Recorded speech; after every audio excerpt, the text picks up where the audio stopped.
Hello, hello, and welcome back as I continue exploring the intricate complexities of the married sexual relationship as my shuffle mode run through Perfidious Pete Plays Gone Home continues. And I have to admit, I'm feeling worse than ever about my behavior after spending most of last episode snooping through Kaitlin's parents' room. One, because her parents are hideous slobs and most of the available square footage in the room consisted of piles of soiled clothing, and two, because I found condoms in a How to Rediscover Your Lover relationship self-help book written by world-renowned sexual healer, the Reverend Alexander Michaels. A book which I have to assume contains only a single sentence, and that the sentence is, try some butt stuff. Though, honestly, I think given Kaitlin's dad's taste in porn, her mom might have better luck if she just stripped down Don the Babushka and met Pops at the door with a glass of Stoli. I mean, it seems like that's going to produce better results than all the self-help advice from the Reverend. But I digress. I mean, we also learned, of course, that Lonnie expressed a romantic interest in Sam while we're on the subject of romantic relationships, but that when she did so, Sam was too much of a chicken shit to admit that she was also attracted to Lonnie, which I'm sure made for an awkward moment and probably also reduced Sam's chances of enjoying a little butt stuff of her own. But other than that, I mean, I did learn more than I cared to know about Kaitlin's family and their opinions on ass play. Otherwise, though, we didn't really discover anything that suggests where everyone might have gone, unless there's some kind of, like, ass play convention in town, which means they're probably all there, but the only solution to that mystery is to keep snooping around the house and see if maybe we can find a flyer for AskCon 1994. So let's get to it.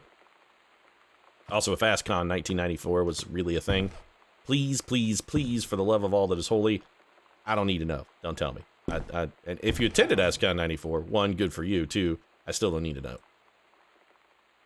Katie, Mom and Dad were going to make up the guest room for you to stay in over the summer, but you came home on such short notice that they weren't around to do it. You can use my room if you want. I won't be needing it anymore. Sam. That's a little ominous, rather, with the I won't be needing it anymore kind of thing. Little creepy, I gotta admit. Also, I love that we just left the note on the fucking floor. We're not even going to bother to pick it up or anything. Nah, it's probably fine right there where it's at. I mean, I don't need to maybe pick up trash on the floorway or a note that's specifically addressed to me. I can just leave it. It'll be fine. Right, what is this? Another note. Hey, Sam, you were asking what I wrote. You're asking what my, I can't tell what this word is, ribbons meant. Here's a handy guide. Orienteering, rifle team, adventure training. So if you didn't think I was cool before, now you do, Lonnie D. Okay. This means the Army thinks I can find my way around. The Army has branded me as a certified killing machine. I am a born adventurous and no borders can hold me. The Army recognizes this. Alright, so, what the hell was that? Alright, closet. What the fuck, man? Alright. So I guess we'll look around this room a little bit, since ostensibly, as Katie's room, this is the one room we sort of have a right to freely pry around in. I mean, this is like the one space we shouldn't necessarily feel terrible about violating. Also, the wallpaper is coming off. Somebody should maybe get a little wallpaper paste and tack that back up there. It looks trashy. So boxes, books, miscellaneous. There's a bed. Is there anything under the bed, I suppose? It does not appear to be. More just miscellany under the bed. So we got an extra note, a lamp. Composition book. Alright. Samanthas Greenbriar. Ghost Hunter's Journal. Alright. Sighting Journal. August 31st, 1994. 1:19 a.m. A tall shadow in the upstairs hall. When I rounded the corner, no one was there. How tall was Uncle Oscar? Note, I was not wearing my glasses. So you probably saw that same rubber tree plant shadow that just freaked me the fuck out like 5 minutes ago. I'm gonna go with that. September 3rd, a faint voice coming from the bottom of the stairs. I said hello. Did not investigate. Probably was the furnace. September 9th, 1994. Poured milk from carton in fridge. It was spoiled. Pretty sure I read that spirits can sour milk. Milk was just bought yesterday.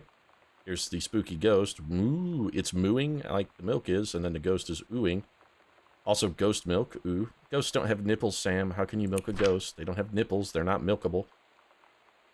1994, Lonnie says she feels a presence in the TV room. I suddenly begin to feel cold. We build a protective pillow fort. October 22nd, Lonnie and I employ a Ouija board as a medium. Disturbing messages are conveyed from the other side. Oscar is definitely here. October 28th, 1994. Enlisted Lonnie to stay up all night and help patrol premises, recording any signs of otherworldly presence. Lonnie reported many sightings, but all remain unconfirmed. Possible ectoplasm in attic, probably leaky roof. Sample taken just in case. Despite, or due to, probably due to a leaky roof. Despite our best efforts, we both fell asleep around 4 a.m. All in all, a successful night. Well, clearly not, because if you were sleeping over the night when your girlfriend came out, I think, Sam, you may not be onto the whole how the girlfriend sleepover thing kind of works. You're supposed to get down and do the nasty. You're supposed to be doing the boning. What is this? Press button. No? I mean, I was just looking for a board game, but then there's this. It looks like a wasp's nest. I don't really... Fine. What is the button? It apparently does nothing.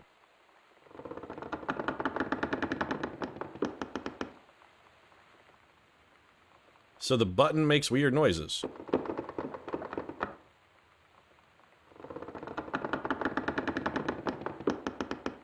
Okay, so Uncle Oscar had a weird, scary noise button installed in the house. Oh, wait, there's a fucking secret door. Well, okay. So we've heard that sound before. There's definitely been a secret door, then opening and closing. Although if it's lit with electric bulbs, how fucking secret can it be? Let's check out this note. Mason's Pharmacy, 2036 Main Street, 1963. Okay, well that's not that enlightening, I guess. Does this close? Yep. Okay, so yeah, we're in a fucking Scooby-Doo mystery, I guess. You know what? Let's go check out the other room on this floor before we necessarily go down in the creepy, weird, whatever that is, basement, I think, maybe? I'm a little hesitant to go wandering down into the kill dungeon before I look around some of the other places. So what is this? Does this light work? It does not. The hallway is not lit. Sam's dark room, do not enter if red lights are on. Red lights are on. I'm gonna probably enter anyway.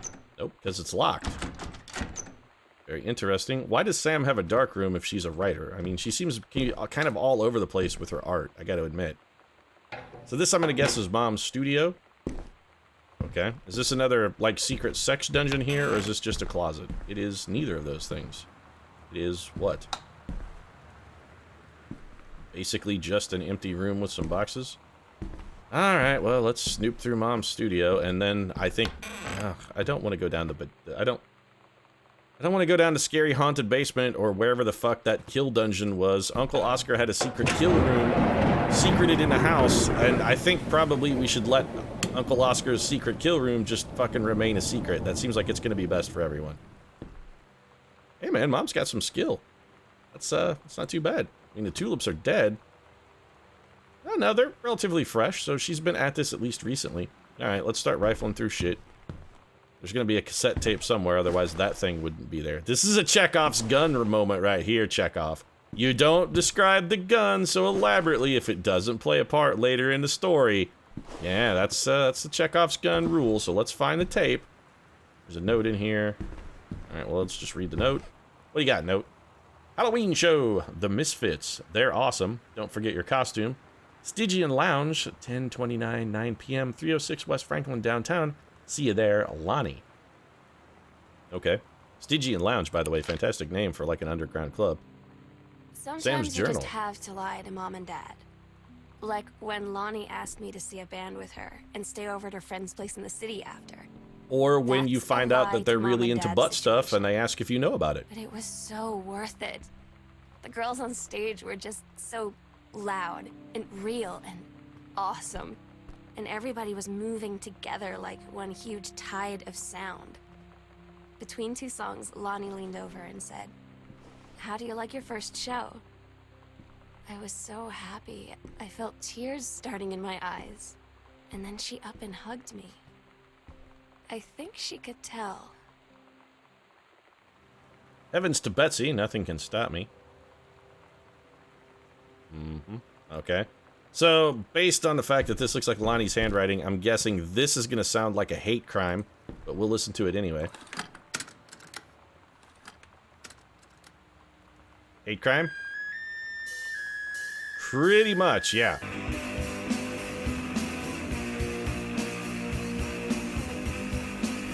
You know, all things considered, this is probably the least offensive piece of music we've heard since we've been home. Not that it's good, or at least not to my taste, but yeah, it's probably the worst. Yeah.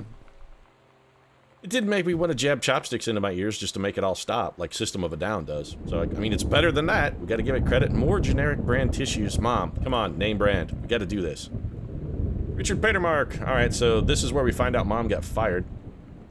Oh, nope, she got all 5s. Never mind, Mom is fucking fantastic at her job. Ranger Patermack has been indispensable during the course of the prescribed burn operation and execution. I believe his expertise and... Oh, this is Mom evaluating... Oh, this is Mom evaluating her boy toy. Expertise and dedication has been the deciding factor in the success of a very complex and challenging conservation effort. In the opinion of the Flintlock Forest staff, Rick's contributions to daily operations have become essential to the outfit's continuing success. To this end, I will be formally submitting paperwork requesting his permanent reassignment to this facility, Janice Greenbriar. Oh ho ho ho ho! So Mom, getting herself a little hot action boy toy on the side. Gotta say, that does not bode well for Dad, what with Ranger Rick being a permanent fixture in Mom's orbit in her circle. Let's check out this book. Opal LaRue. Wildfire. He saved her from the raging flames. And then things really heated up. Yeah, okay. Most distinctive writers of our genre, Leslie Allen, A Tour de Force, Wildfire is uniquely beautiful display of LaRue's talents, and Maloney. I'm going to probably beg to differ with you on that one, Miss Maloney, but that's fine. Let's just put that back. Don't really care about Mom's bodice rippers. She's reading the bodice rippers. They're popular. That's fine. Nothing wrong with those. Not really my kind of thing. Tend to be a little light on story, do the bodice rippers, but... Alright, so we found a sewing machine, and now that we've opened it, there's no way to close it again. Mom's gonna know I've been in here and that I've been moving around. Also, what is Mom sewing? Because it looks like she's making... Is it curtains? I'm gonna guess she's making curtains based on the fact that there are no curtains in this room, and there are curtains in virtually every other room in this house. What's over here? What are you? A folder. Examine map. Lonnie, holy crap, I was in the library and I noticed something in a corner and I found a secret passage, and it had Oscar's creepy old stuff in it. Sewing room, bathroom, library, closet, Mom and Dad's room. So, wait a minute. This is from Mom and Dad's closet? There's a secret room? Okay. Because we found the secret room over here. We did not find a secret room. We'll have to go actually back and check that. Oh my god, I've got to see this. We're skipping 6. Secret passage marked on a map. Press 2 or M to view. Okay. Well, let's do that. Okay, so it's in Mom and Dad's bed. There are multiple secret passages, actually. I'm less enthused about this. I really got to admit, I'm not really liking it. Okay, whatever. I don't want to go down into Oscar's creepy kill dungeon. Healthy choices for a healthful life. Richard Osborne Acker, 1996. Oh, so this is going to be like the Fantastic Gymnastics there. Get a little Carrie Strug action. 1993, 4th edition, Trefoil Academic Publishing. Healthy choices for a healthful life. That fucking Mrs. Myers making us read this thick-ass textbook. God, I hate that bitch. She hated our fucking story that Sam wrote, and now she's making us make healthy choices. Screw you, you oppressive bitch, Myers. Heavens to Betsy. We already listened to this. Calculated. Okay. Nothing can stop me. Decide, stay away, calculated waitress, blah, blah, blah. Okay, so another mixtape from our Sam's little girlfriend. That's cool, whatever. Let's put that back. Also, this was the 90s. You know, I gotta say, in the mid-90s, mixtapes were kind of on the way out as a thing. This isn't at all weird. Captain Allegro and First Mate. Your costume, my costume. Oh, so this is Halloween costumes. Okay. Lonnie drew these. Alright. Well, she's got at least a modicum of talent. Kind of an anime, sort of big eyes, small mouth kind of feel to me. But, whatever. Float your boat. Looks like she can sew as well. So maybe actually, maybe Sam sewed these. Creative talents run in the family, but I get Mom as more the painting type. Alright, so let's go see about the secret room that we previously overlooked. I really don't want to do it. I really don't. It's in here. Maybe we should go down and look. She said it came downstairs in a library. How come we didn't see it when we were in the library? It seems like we should have noticed while we were down there. Did we check this, by the way? Bruce Pendleton, attached personnel file. Yeah, we actually saw this. Okay. That was Ranger Rick's transfer request form. Read personal calendar. We already looked at Mom's. Yeah, we already looked at all this. Alright. Pack of playing cards. We did that. That's our mess. My bad. I didn't clean that up. I did that. That's my fault. Sorry. I know I was getting on Mom and Dad for being a slob just a little while ago and picking on Sam for leaving a bunch of spoiled food everywhere, but, that's my bad. I'm equally guilty in this. So there's a secret room in here, huh? Alright. Where, open panel. Sure enough. Okay. Down to the sex dungeon, I guess? I mean, I have to assume this is Uncle Oscar's sex dungeon. Although it's a very well-lit sex dungeon. I give him credit here. Examine map. What is all over the walls? It looks like advertisements for, like, old-time newspaper stuff. This is creepy. They're like weird disembodied mannequins. I'm gonna find a bunch of fucking severed limbs and torsos. I know it. Ghost Hunters, Sam and Lonnie, Secret House Investigation Log. Hidden compartments found 3. Library, upstairs hall, and in the foyer. Okay. Evidence of supernaturals discovered, 0. The search continues. Oh, there's a panel in the foyer. Okay. Well, we got 2 more secret rooms to check out, I guess. So now we know where there's another one. So one in Dad's office. The basement, this goes down. One comes, okay. Weird. Why is there a crucifix here? Or, oh, fuck. That's, yeah, okay. Not cool, game. Not cool. I can't actually read this because now it's too dark. So I'm going to go up here so I can read this crucifix because it appears to have what is some kind of religious scribbling on it. And I'd like to be able to read it. So, for God so loved the world, he gave his only son. Yep, that's the thing that's in the Bible. Sure enough. Let's just put that back where we found it. Yeah, we'll just leave that there. That's fine. Where does this go? So are we in the library now? Back in the library. How did we overlook this the first time? Because it's completely fucking invisible, that's how. Alright, so we've been hearing this creaking noise throughout and wondering what it was, and it's these doors and panels closing. That means there's fucking somebody else in this house. Is Sam just hiding in the attic? If Sam's hiding in the attic, I'm gonna be kinda pissed off. That'll be, what a twist! Kind of a not twist that M. Night Shyamalama Ding Dong would have fucking been proud of. Hey, you know, speaking of which, we never found the combination to the locker in Sam's room. I mean, there's one portion of Sam's private life that we have not yet violated. And I really am going to feel something like a failure if I don't fully violate all of Sam's private investigation. Yeah, so here we go. Loose panel. Just set that down for the moment. What do we got here? 50-1. Right, okay, we were just talking about this, actually. 3 times stop at, okay, private property of Sam, private, okay. So 50-1, interesting. Half of Sam's locker combo added to my backpack, alright. Heaven, the edge of the world, private, do not read, the Greek Glacier, part 2, Samantha Greenbriar, 9th grade. So Sam is in the 9th grade, that makes her a freshman. 1992 at any rate, so she would be almost a senior or a junior now. Allegra and her scouting party peered warily through the dense canopy of rustling leaves from their perch high in the forest branches. Mere feet away, sunlight shone brightly off the inner ice walls of the glacier basin in which the forest grew. It was just a strange sight indeed, such lushness juxtaposed with the frigid ice formations.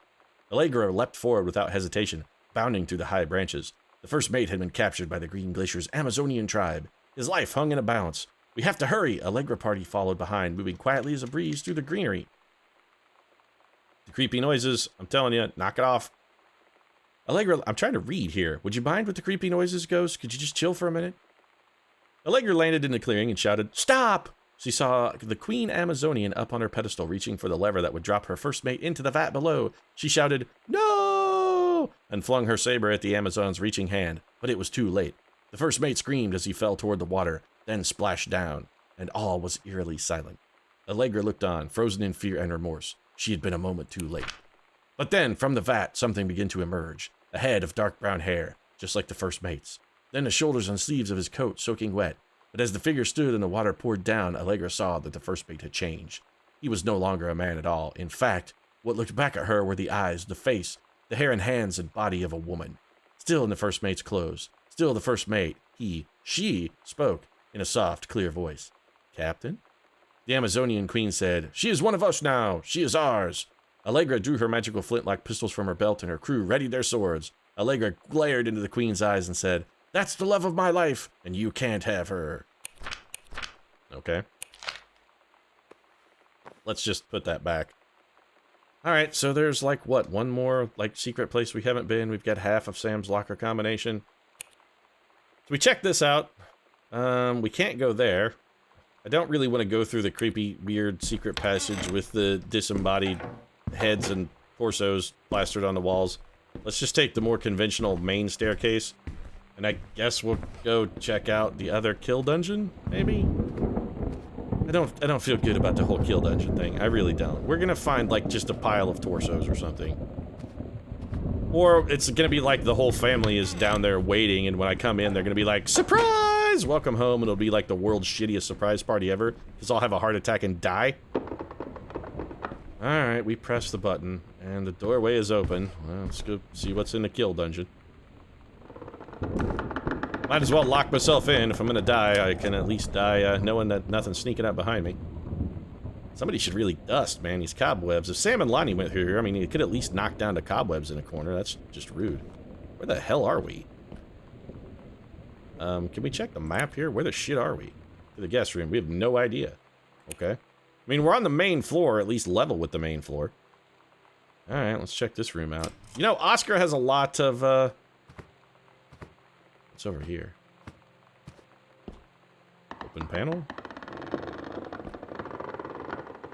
This is real weird. Yeah, let's not, we'll look at that maybe in the future. Let's just check out what's in here first. Alright, examine scrap. Oh, we could get tons of scraps here. Alright, so we're leaving the lamp on. Bratmobile, the review, $3.60, $4. If you paid $4 to see fucking Bratmobile, you paid $5 too much.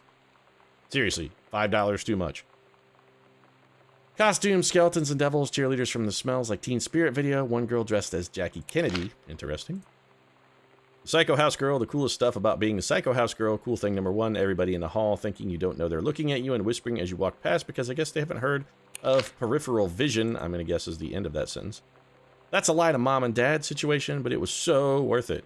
The girls on stage were just so loud and real and awesome, and everybody was moving together like one huge tide of sound. Yep, we heard that before, so clearly Sam really likes that particular imagery.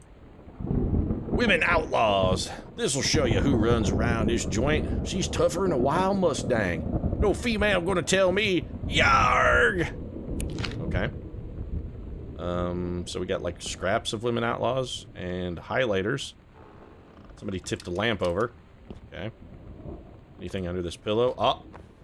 Another terrible, terrible cassette tape for us to listen to. Fantastic. This isn't gonna at all shred our ears. More Heavens to Betsy, a song called Terrorist. Well, I suppose there's a tape. Yeah, of course there's a tape recorder handy.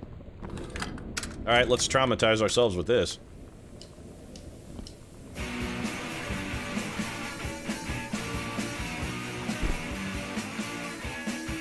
It's pretty generic, kind of crappy sounding punk. Yeah, I've had enough Heavens to Betsy to last me Heavens to lifetime. We'll just leave that there. What's this stuff? Captain A. Okay, so Lonnie is clearly drawing. And I'm thinking that maybe Lonnie and Sam are going to try and collaborate on perhaps a comic book now? Heavens to Betsy and Bratmobile. Girls to the front. Yeah, okay. Sure, you're punk and badasses. Kicking against the patriarchy. What's this? Kicking against the patriarchy, the great Goodfellow ride of 1995. This one's for you, Grossman. Well, just, what, are they making like a poster here, or what is this? Heard enough, had enough, ready to join the revolution, take a stand against the Grossman patriarchy? Yeah, fight back. And more zines, or maybe even a mixtape. Send us your missives from the Girl Riot Underground. P.O. Box 87701, Boone County, Oregon. Alright, so they're starting some kind of like underground music club thing? There appears to be a whole box of these, actually. Or they made a whole bunch of them. Alright, so these are like made for distribution, I'm assuming. Alright, so they're starting some kind of underground fan club newsletter for bands, fantastic bands, like Heavens to Betsy. Ugh. So, what do we got? Sack of chips? That's a very elaborate chip clip, and the angles on that are all harsh and aggressive. Usually get more rounded. This is just going to tear a hole in the bag. Judy's original. All right, yep, salted potatoes. That's good. We'll just put those potato chips back. Sonic Youth, of course, does exist. Another filthy, disgusting, empty pizza box. So somebody has been here and recently. Grab label. Girl Justice now. Okay. And what is this? Goodfellow Senior High. Miss Greenbriar, I appreciate the time and effort you put into writing your letter. It showed initiative and was well written, but has not changed my mind on this matter. While I understand that Mr. Soto is a friend of yours, the fact of the matter is that she defaced school property with profanity. The fact that she allegedly defaced her own locker in retaliation for another student doing the same to yours is immaterial. As to your complaint that no other student has been punished for part in this incident, fact is that no guilty party has come forward and there has been no convincing evidence as to who might have defaced your locker. In other words, there is no one to punish. I would suggest letting this issue drop, as it will only bring more unwanted attention on yourself, which I believe is what you claim began the whole incident in the first place. Sincerely, Principal Sheldon Grossman. So clearly somebody would mess with Sam's locker. Like, her band, and our zine, and her hair, and everything are all anti-authority. But I watch her in JROTC, and she's doing drills in perfect formation.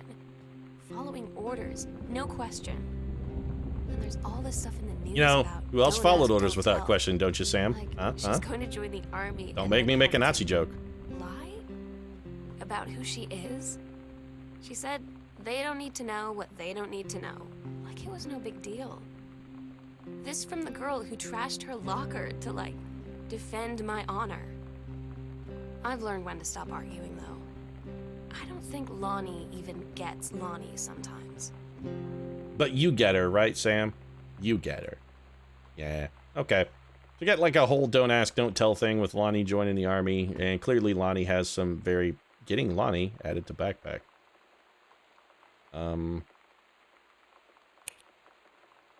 Oh, okay. So that's just one of those journal entries.